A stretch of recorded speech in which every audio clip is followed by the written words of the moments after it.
Ayan guys, oh. Magpipesa po tayo ng dalag o bulig. Ayan po. Iway na po na po. Kaya pong linisin yan, masyadong ano.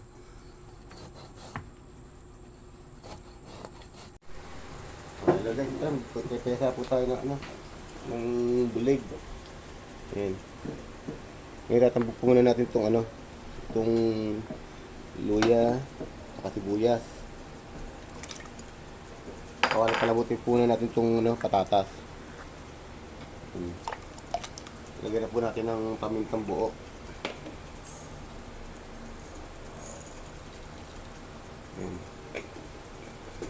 Mamaya na po natin tatambok to pagka malambot na po itong patatas.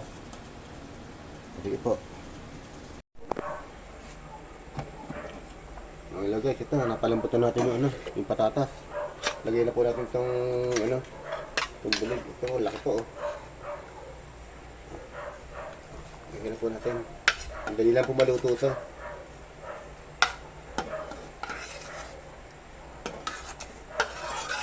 Ito po.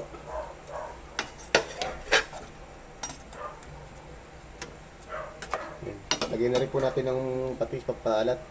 Pampalatan. Kung pati pagagawin natin pampalat.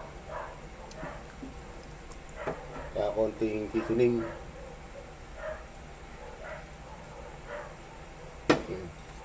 Kailan po natin lamambot po yan.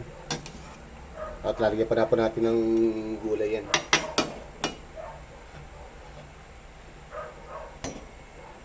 Ayan. Hello guys, ito ang ano na. Malambot na po yung dalag natin. Ayan. Lalagyan ko pa ng ibang gulay para masustansya po yung ating pesang dalag.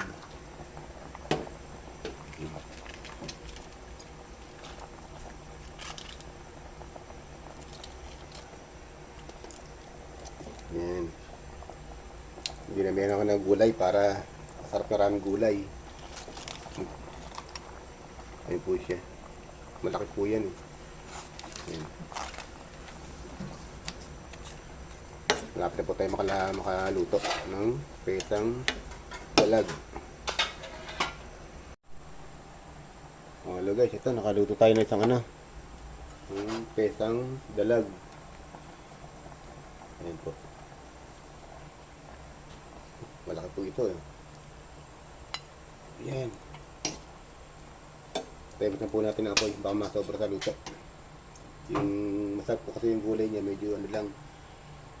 Medyo half cook. Ayan po.